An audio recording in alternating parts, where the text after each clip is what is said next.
Alrighty, thanks for joining us today. We've got on our Clienteling podcast today, we're clienteling our way to holiday success with Clientbook. We've got John Liebler here. He's our VP of Operations. He's got tons of experience in the retail operations industry, over 35 years of experience in the jewelry industry, deep understanding of what it takes to make a jewelry store run effectively. And then we've got Josh here. He's our customer success manager. He's worked with hundreds of jewelers across the nation, helping them get together with Clientbook, get them onboarded, and all kinds of things. So we've got a great lineup today. This is awesome. We're excited. You couldn't be more excited to have this conversation at this time, right? We're so close to the holiday season, but we're not so close that you can't make pivots to the business and make sure you're really prepared to maximize it. Yeah, absolutely. So that's kind of what we're going to talk about today, kind of going through what that holiday preparation looks like with clienteling, some key strategies and actions that we're going to dive in. So let's jump in. So talking about time management for the holidays,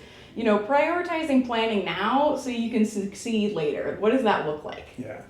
And I think what's really important for everyone to know is this is going to be, a series of 6 or 7 podcasts. Yes. And that will continue on. So it's important we'll make these quick and engaging, but they're going to lead into other things, and eventually we'll get to some core clienteling use cases and how to use Clientbook. But really, this is about being successful at this time of year, regardless whether you use Clientbook or not. Right? We'd love you to, but if you don't, we still want you to be successful. So as we talk about time management, preparing now is incredibly important, because right now we're not busy, and everyone thinks that the holiday season starts Black Friday. It ebbs and it flows, right? But getting out in front of it now becomes super important. And obviously, Josh, you've worked with hundreds, if not thousands, of customers. What do you always see every year at Christmas time?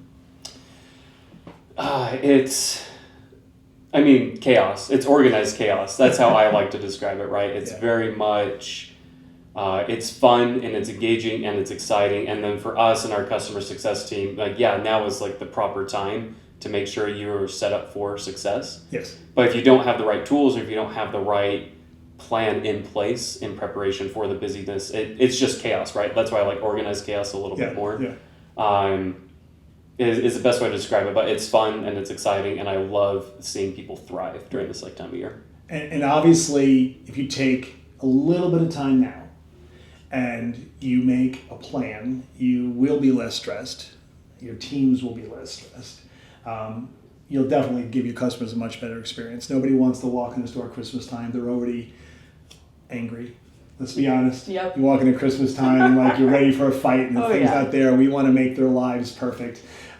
You'll get much higher productivity. You look at the volume of people that walk into a store at Christmas time, and typically for most jewelers, 60 to 70% of their annual revenue is done in that 8 weeks. Wow. Right? With often the same staffing levels, maybe 1 or 2 more people. So how do you get super productive, super efficient, while at the same time not reducing customer experience? You'll get obviously much more sales performance. Just think in terms of, if you have X number of customers coming in and you increase your conversion by a small amount on that huge volume, that changes everything when it comes to how you make your season. And then we sometimes think about the holiday season as this singular event, but leading into it, but more importantly, leading out of it. You'll see so many new customers coming in that period of time that will become your loyal customers or never shop with you again based on how you treated them that Yeah, night. because people are getting gift cards, they're coming in for returns, there's January birthdays even, Exactly. and so there's so much to do even after that December 25th or whatever you're imagining that finish line to be. Yeah. Well, and the experience, right? So I'm a little bit typical, I guess. I hate to be typical, but I'll do my shopping in one day. I won't wait till the last minute, but I'm not going to do a lot of prep. Sure. I'm going to walk in, I'm going to look for inspiration, and I'm going to walk out with something, even if I don't like you. I'm probably going to buy something. My wife knows what she wants, I'm going to get it for her. If I don't like you, next year when I go shopping, it's not going to be with you. Right, yeah. So how you make that experience today will determine if I shop with you in the future. Makes sense, yeah. Well, and a really big key takeaway with clienteling, right? It's all about the before, the during, the after. Yes. If I'm only shopping December, and if I don't hear from you between December 25th to December 25th of 2026, am I really going to come into the store again? Like even if you had a great experience with Gabrielle, I mean, maybe you can speak to that as well. But like even if I had a great experience with Gabrielle, sometime next year I may start opting in like, well, this jewelry store's closer, right? Yeah. But if Gabrielle or whatever that sales associate has helped maintain that relationship between January and December of that following year, I'm going to walk in. It's a no-brainer. Yeah. So let's talk about, when we talk time management, we could spend days talking about time management. Let's talk about some real practical things the jewelers could be doing now, right, to get more prepared, right? Because there are specific action steps and specific things they should be thinking about, right? I'm a planner, sometimes to a fault. And I have this illusion of making a plan, but then I have a tendency to change the plan at the last minute. But we would know nothing about that. But the reality is, more often than not, the plan is in my head. I just haven't told the world what the plan is. And so it feels like it's a change, or it feels like chaos. And it's not, like it's there. I just didn't articulate it well. So number one, mapping out a plan for the holiday season. Now we are not just in your brain, but in your brain, and then telling people. There you go. Right? And then getting feedback and whether or not the plan is good. We are today, so right, as we, these podcasts, as you put them out, they get released at different times. But what is today, the 10th of October? Mm-hmm. Yeah, nice. Right? So we're about 11 and a half weeks out, right? You want to have a plan for the last 8 weeks that's like lock solid about your staffing and about your marketing plan, about all of that. But right now, the next couple of weeks, we're in the ideal time to really get it solidified, right? What do you guys, you've worked with a lot of jewelers, Josh, what do you see as great opportunities for them to start planning today? Great opportunity to start planning for as far as... what would you have them plan? Yeah. Well, ultimately, I mean, you have your key milestones. So let's say you have specific, say Gabrielle, AJF, you have specific events coming up. Okay. You start planning out, okay, who do I need to reach out to? So first I need to identify who I'm reaching out to. Yep. They need to actually come up with milestones or plans of like, I'm going to reach out to them this day. I'm going to enforce with my sales associates that they're going to follow up with them on this day, right? So the follow-up in preparation for those events, and again, utilizing your system, ultimately we would rather you use Clientbook because it's the best clienteling tool out there, but establishing not only, we have this event on this day, let's just hope people show up. No, what am I going to do on day 4 before the event? What am I going to do on day 8? And that is tied into the messaging. Is it a text message? Is it an email? Is it a carrier pigeon? Identifying those key milestones leading up to the event is also important to bake into that event. Let's take it out to 3,000 feet for a second, right? So 8 to 10 weeks out, right? The most important thing that you want to look at, who's on your floor, right? So right people, right place, right time, right? So do you have the right scheduling? Because what you're saying is 100% accurate. The problem that I see jewelers doing, or any business owner doing, is they don't communicate the plan. They've got it in their head. They don't want to release control. They don't want to backfill positions, etc., right? And so mapping out the 10 weeks, you said it, right? Mapping out your special events, all of that, right? What product is coming in, when is it coming in, and what's my release schedule? And now look, most of our customers don't have massive marketing teams. Right. But if you got 2 or 3 really big products that you're excited about, let's talk about how you get them, right? The idea of delegating and assigning ownership. This is not probably the right form, and maybe it'll be a future podcast that talks about leading teams and driving teams. But when you assign your team members tasks that are going to drive success of the business, they become happier, more empowered, and you get greater execution. Today, full disclosure, this is our first podcast, and I changed everything at midnight last night. How did that make you feel? Little scattered. Okay, tell me why. I had a vision of what things were going to look like, and then they changed. That vision changed. Correct. So. And look, the reality is being versatile being, right, look, you're in a store, you have a plan, the snow hits, right? Or customers Right. have, versatility is important, but tell me why it's so important as the person having to execute that the plan is communicated to you. Yeah, so when there's already, like if you've got the owner of a store and then the associate, it's, you've got your marching orders. You can plan for that, like, not just, in knowing what you're going to do, but just like emotionally and socially plan for your day. Because everybody's got their buckets of energy that you have. You have, Good call. you have your cognitive energy and doing the numbers task, but you also, you got to plan your social energy. I've got to talk with the customers today, and so if you planned, okay, I'm going to have to be, I'm going to wear the cute outfit because I know I'm going to be in the front of the store. You got to think about these things, John. I know you got to do your hair right. But if it changes, you got to be in the back. That switches up your day. Like, it so matters, it sounds silly, but like, coming from that, you got to know where you got to allocate those buckets of energy. You're exactly right. So, I mean, when we talk about having a plan, you have 8 weeks, you have a map, and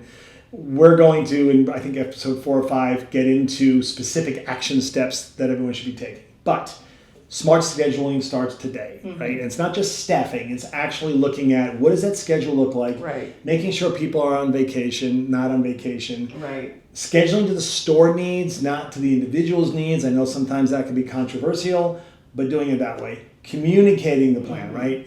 Set up a daily and weekly communication rhythm.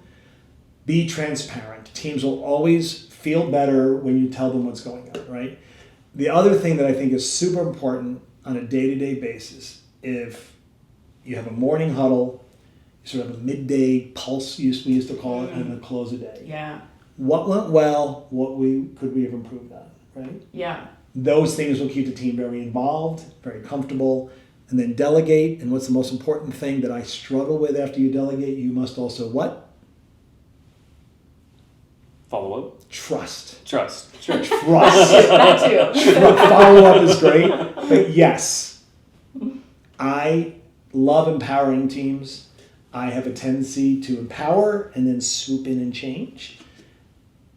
Note to self: do that less. But if you do all these things, you'll have a much better life and a happier team. Yeah, and I like that those 3 meeting structures, and those are going to look different, right? So probably the morning one is going to be more longer, what's the day going to look like, what are everybody's goals? The mid check-in might be in between a customer, like, hey, you good? Kind of energy check, and then at the end of the day, it's more of like a, okay, what went well kind of thing. Is that what kind of... 100%. Yeah. So I think we're talking about ideas. Let's talk about some very practical things. So as you're listening to this podcast, right, what should I do when I click the button? Do you click buttons to turn off podcasts? Yes. Is that how you click the button? Do I mute? Yeah, there you go. Right? So you hang up. What's the first thing you would advise our audience to do to help start making a plan? What do you got, Josh? Start writing up a plan. There you go. I mean, just start brainstorming. Grab a whiteboard. Grab, your team. I know all of our teams, they have morning huddles. They have dedicated time that they're together. I mean, just go do it is honestly the first thing that I would just say. I think too often we get really excited about these things and we're like, oh, that's really cool, but actually follow through. Yeah. Again, protect your time and dedicate some time. Block off your calendar. Turn your do not disturb on and just say, for this next hour, I'm going to come up with like a game plan. I'm going to make sure that we are on track. So let's take each one of those for a second, because that's so much important richness there. Sure. 1, you have to decide to do it. Mm-hmm. Right? You can't say I'm going to do it. You have to decide to do it. 2, block off time. One of the key components of time management, and there's a really cool time blocking, there's a process, we won't talk about it now, but blocking out a specific time in your day to do certain things, block it off time. 3, I absolutely would involve the teams, right? I've been doing this, you said 35 years and you were being kind. I have never once been in a meeting where I didn't walk out going, oh, I hadn't thought about that, right? So involve the team. You, right at the beginning, talked about things you should gather when you're making your plan. Do you remember? Talked about special events. Sure. We talked about promotional weekends. We talked about trunk shows. We talked about specific traffic surges, right? Everyone thinks like Black Friday. It doesn't go like this. It goes like, right, to be honest with you, the week after Black Friday is dead. Right? That first week of December, like you're sitting there with this giant sales plan and no one's walking in, you're terrified. Yeah. Great opportunity to start doing some outreach, right? Amazing time. Build your training and staffing schedule. Look at it today to make sure you've got the right people at the right place at the right time so you can start to execute this plan. Understand your product flows, right? What's coming in, what's not coming in. Have you gotten that all taken care of? You said some things earlier which were really tactical, but I loved them, right? Do you have the right number of boxes? Yeah, right. Do you have the gift wrapping station? Yeah, for sure. There's nothing, I gotta tell you, I know you guys have not worked jewelry stores before. There are a couple things that just make you sweat. One of them is when you forget the combination to the safe. Okay? And you're sitting there with your team behind you. As a new manager, day one, and you're like this, and the whole team's like, who's this guy? The other one is running out of earring boxes on December 23rd. Oof, yeah. Right? And you're cutting holes in the phone. Like, that's the stuff that just stresses it out, right? Right. So, right? Get in a room, get your people, make a list of everything, and then start to lay out a very specific calendar of events. Today, I threw you for a loop. Right. You handled it beautifully. Oh, thank you. Tell me why. Tell me how. You know, and I think part of it is planning that there's stuff's not going to go perfect, you know? Like you have to expect stuff to go wrong. Yes. Because, you know, we're sitting here in October, you've got your, 6 to 8 week plan, and on paper it looks great, but then the snowstorm hits, or then, you get just this massive influx of people who are buying something that never left your shelves before, and you can't plan for that, there's always things that you can't plan for. Right. And so I think you have to, figure out what am I going to do when I get punched in the face, metaphorically. Okay, I think punched in the face was a little bit dramatic. Well, it's Mike Tyson, is that right? Where he's like, everyone's got to plan until they get punched in the face. And the answer is bite the ear of the opponent. But the reason why you all handled it so well is because we fundamentally trust each other. That's right, yes. Right? We had a framework. It wasn't like blew the whole thing up. We had a framework, right? You had expertise. So because of that expertise, you didn't have to go learn something new. Yes, you can be agile. Yeah, and then you said something I think was so, and I'm paraphrasing you. Well, or maybe you can remember what you said. You talked about perfection. That done is better than perfect. Correct. Yes. And so that doesn't mean do things poorly. Right. Yes. But it's okay to accept some limitations to get it going and start executing the plan. Absolutely. Well, if I can speak to that too, I mean, just a little bit, where I want to go with that as well. You said trust, right? Trust has to be inherent in this. Not only do you have to trust the process, but ultimately you also need to trust the team. Yes. This isn't we all are super busy. We all wear a lot of hats, especially our jewelers. John, you can't do this all by yourself. And so once we've come up with that process, you also have to trust your team and delegate to the team. 100%. And say, okay, Gabrielle, you're going to do this. Josh, you're going to do this. Right. And then again, if it's not perfect, that's okay. But as long as it's set in place, but trust the team as well. Yeah. Make sure you're delegating those tasks, because if one person's doing it, you're going to get burned out well before Christmas. And then that's when things start slipping through the cracks. No, you couldn't be more right. And I'll leave us with this. In my brain, I'm driving a car. Right, this is the weird metaphor, and there's a gas pedal. I put my foot on the gas before things get crazy, right? But when it's showtime, I actually take the foot off the gas. So if you notice today, you came in, I walked out the room and walked in. Yeah. And we're here, Right. Yeah. right? Because I do trust you guys in place. I knew that wherever we landed, it would be fantastic, right? And so I think that's just really important. As you're out there, one of the interesting things about running a retail business is the pressure is just insane. Oh yeah. Right? You got to do $1 million, $5 million, whatever your number is in the month of December, and if you don't hit that number, bad things happen in January, right? If you plan now, whatever happens, and you can feel good about the outcome. So I think we can wrap this portion up. Absolutely. And the next episode, we're going to dig into clienteling. We're going to kind of do an intro of what that looks like, kind of, because all of these, weekly focus and visible wins only matter if you connect them back to the customer. So we're going to get into that clienteling, how you connect it back to the customer. So thank you so much, John, Josh. This has been great. And so join us next time for our next episode. Thanks so much. the hands in, go team. There you go, right? Go team.